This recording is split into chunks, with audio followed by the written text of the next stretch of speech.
Concealer. For your concealer, I suggest for personal use at least 2 colors, one lighter, one more medium. I use quite a few different shades of concealer. Even on myself, I can go up to 5. Some days I'm more golden, some days I want more peach, because even the concealer itself can give you a different look just by changing the shade. But I would suggest having at least 2 shades within your kit. For personal, if you've got very, very dark circles, redness, anything that might need color correcting, I suggest that you carry within your kit at least a peachy tone, orangey tone, or golden tone. I'm not a huge fan of the mint. That's just me personally. I don't find the mint covers red that great, and I can always see green through the skin, through the foundation and stuff like that. That's my personal opinion. So color correctors, on the very least, something salmony, orangey, more yellow, banana. Those are good shades to keep within. Or if you want to do a blend of the two and make it like more peachy, that's cool too. So whether you're doing it for personal or doing it for professional, those are the tones that I suggest the very, very most. And let's move on from there.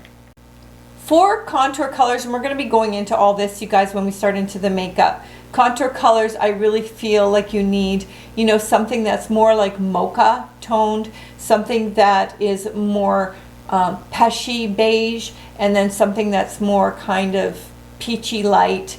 Those go from more deep to a more highlight tone, and they shouldn't have any shimmer in them initially. And then I suggest having some of the more shimmery products as something you layer on afterwards, because you may or may not want shimmer days, and they can be flattering, but they also can be pulling some of flaws forward. So you want to make sure you have a variety of that in your kit as well. Let's move to powder. You want to make sure that you've got a translucent light, just a translucent, no color to it, in your kit that you can use as a loose powder. That should be in there. But you also should carry some pressed powder so that you've got some touch-up stuff within your supplies. If this is for personal, I suggest having a translucent light, and I suggest having your pressed powder in probably 2 shades, one lighter and then one as you get darker in the deeper months, like summertime, when you get more color in your skin, so you've got some variety. And I also suggest you getting something darker, like bronzer toned with no shimmer in it, where you can use that also as a contour cover, or just cutting certain areas. Maybe you want to cut the jawline, things like that. Those are really handy to have. So if you're going to do it for personal, I suggest having a light and a dark. In terms of having pro supplies, you want to have a good full variety, like you do your concealers should have a full variety, and your powder should have a full variety to match your foundations. Simple enough. So whatever you're putting in your foundations should have your concealer and your powder in that line as well, so that you can match that up. If you need to and you can't afford all of it, you can blend a couple together. So get a lighter and a darker, and you can mix the two together and make up your own little batch of color if you need to save on money. So it's just one way to do that if you need to do that. Okay, moving down the face, you guys, obviously we've got highlighters. You need one good highlighter. If you're a pro, you should have a few options for highlighter. I would include a liquid highlighter. I would include a powder highlighter as well, and have a couple shades. I really like Becca Champagne Pop Color. I find that it looks good on just about everybody, but everyone has different tastes on that. Some people like that really like lightning white. Some people like that, more golden tone. It's so personal on preference. So if it's for yourself, go with what works with your skin and what you enjoy putting on. And I do like having a powder and a cream or a liquid, both, so that you can mix and match. So for eyebrows, I'm going to talk about, you should have in your kit something that can do some detail work as far as your eyebrows are concerned. So you want a good angle brush for your eyebrows, and you also want to have a pomade in your kit somewhere. The tone's going to be something that you're going to have to play with. We're going to talk more about that when we get to eyebrows. And I also suggest you need to have a deep brown eyeshadow in your personal kit so that you can go over your pomade and seal it with eyeshadow.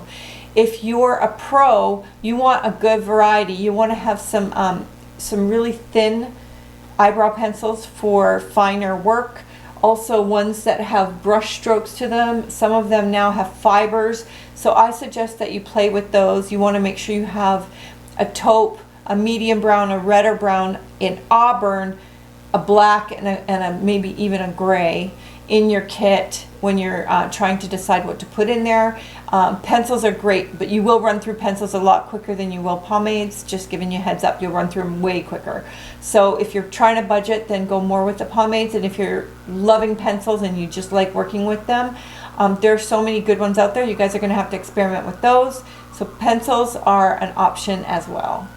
And don't forget eyebrow gels, because they can just do something real simple for you as far as putting up the hair. Working through the face. So, I mean, eyeshadows, guys, it's too huge to say, but I would just say, at the very least, you need, obviously, we all need neutral palette. You have to have a neutral palette that has matte shades and some with a bit of shimmer in it so that you can spice things up. I also suggest you have a little bit of glitter in your life for variety. And then when we get into eyeshadows, I highly suggest you have a variety of texture as well. So a little bit of cream. There's so many options out there as far as cream are concerned. You want to make sure that you've got creams, powders, pigments, and some stuff in there that excites you. Because if you're not excited to get ready, you want a nice variety of cools, which are the pinks, blues, purples, anything that reminds you of the water. You want to make sure you have a nice variety of warms, sun colors, so oranges, yellows, golds, chocolates, those kinds of tones, and a full nice little variety in between so that you can play. Pinks can be warmer or cooler. Things like that can be warm and cool, so keep that in mind. You want a variety of mattes, like I said, shimmers, and glitters. So I mean, the world is your oyster. Put in your kit what you enjoy working with. Just don't get overwhelmed with it all, because sometimes we can over purchase.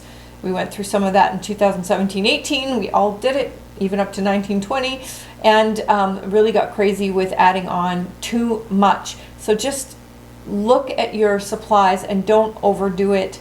Try to remember what you have and keep your choices to a reasonable amount, because otherwise you'll just get too cluttered.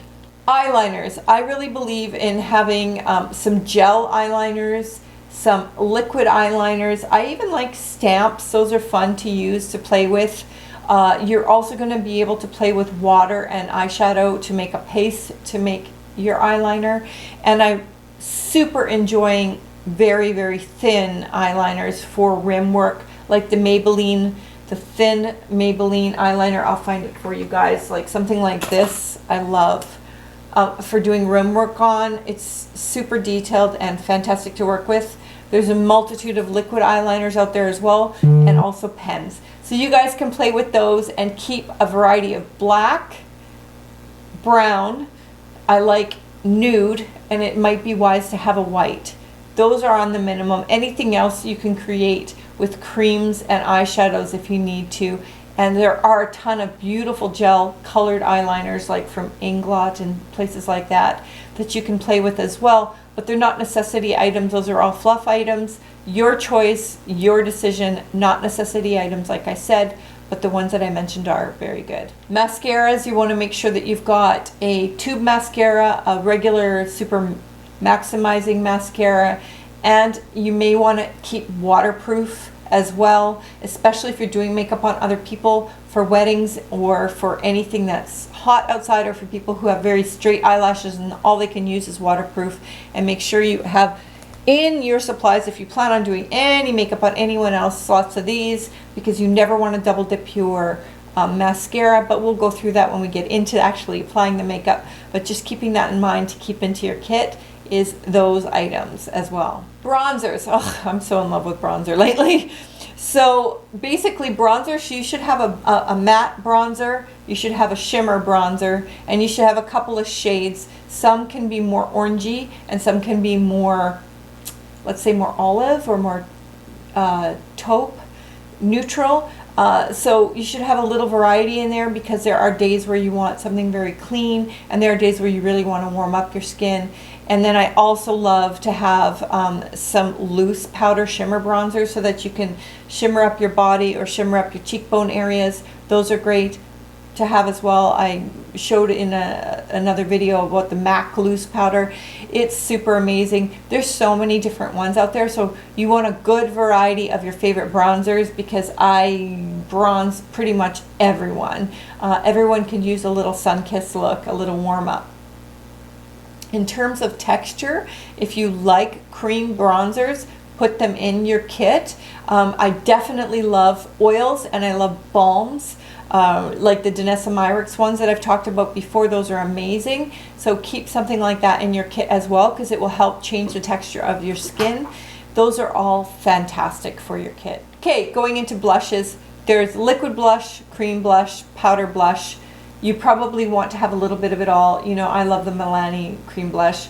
I love there's so many good blushes out there, but there's cream blushes give a dewiness to the skin that you can't really accomplish in any other way, unless you actually use a lipstick, which has been done before. And then also you want powder to concrete your blush down. And liquid is really, to me, a fantastic topper. I really like using liquids as a topper, like the Rare Beauty blush liquids are nice. There's so many out there as well, so I like to keep a variety of the 3 textures. If you want to just stick to powder and that's all you want to use, that's fine. It's just not as exciting as adding some moisture and some texture to your blush, so I highly suggest playing, you guys. And colors are going to depend on what you're in the mood for. I suggest having at least a coral, a berry, and something deeper like a burgundy. Those 3 are really, really great if you're just using it for yourself. And if you're a makeup artist, well, I mean the gamut. Pink, all of it. But when you have those 3 that I mentioned before, you can mix and match very easily, especially with the berry tone, pinch cheek color, like if you were in fresh air. That can work on just about any skin. And something more subtle, peach, is nice. And something more intense, if you want something more intense on the skin as well. Those are all great things to include, but sky's the limit on blush. Lips, oh my god, this is hard. Okay, so lips, lip liner. If you get a spice kind of lip liner, if it's just for personal use, it's going to cover about 80% of your lipsticks. You can use a spice color, it's just deeper than your natural lip tone, and that can outline your lips and create some structure to it. People also use liquid lips as their lip liner as well. That's also possible. Depends on the structure of your lip. You might not even use lip liner. So in terms of lip liner, spice is great to have. I like to have some brighter colors, more for fill-in than I do for the outskirts. I like to use neutrals on the outskirts of the lips most of the time. If you're going to keep 3 or 4 lips liners in your kit, a spice, you want something peachier, pinker, and you also want something more burgundy, and you want something deeper brown. Those are my 5 favorites if I'm going to give you some recommendations.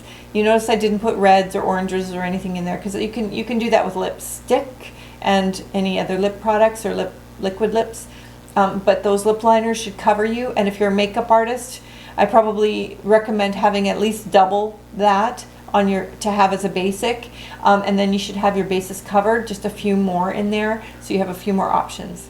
Into home stretch, you guys, for this video. So we're going to say too, for lipstick, that's going to again be personal preference. I like to have a liquid lip to create a base. I like a lipstick to make it creamy, and I like a lip gloss to make it juicy. So that's just me though.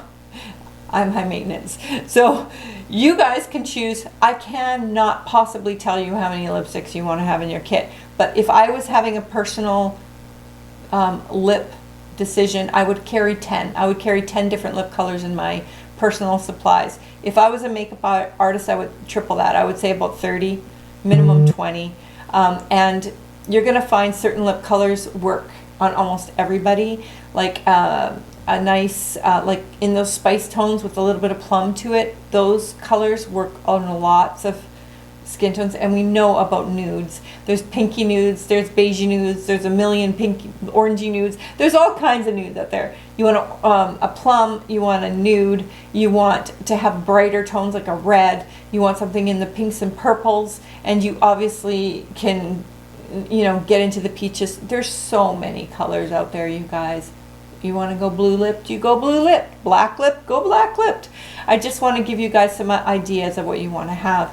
And again, the numbers are about the same on each of those. Just keep in mind, you know, it's so much has to do with personal preference, but those are the things that I want you guys to keep in mind that you want to put in your kit on the basic.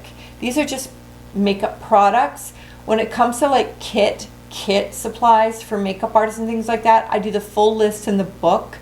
And then if you guys also want the book, I'm going to have a book available for the transformation people as well. So if you're a makeup artist or you just want it for personal use, you can download the book, and that will give you way more details on everything, including basic tools and things like that to keep in your kit. But I just wanted to do this quick video to give you guys some idea of what I would suggest to put in your kit. I hope this has been helpful. Now for the assignment. All right, I want you to list any kit items you currently have and what you think you need. Assess your budget and your timeline. Determine which product lines you will be using and what's important to you in terms of influence from ingredients or social justice issues or whatever is in your mind. Also, your box or your case that you have, I want you to take a look at that, see if it's satisfactory. If it's not, I want you to do some research and figure out what your budget is and what kit might work the best for you, and assess that situation out. Make sure that you're comfortable with carrying it around, moving it around, and doing your makeup, because if you don't like your kit, it almost makes you not want to do makeup. So make sure you enjoy your kit. It's really, really important. And like I said, full tools and full everything will be listed in the book. But makeup is just around the corner. We're going to start doing it real soon. We'll see you guys next week, and have a great one. Bye for now.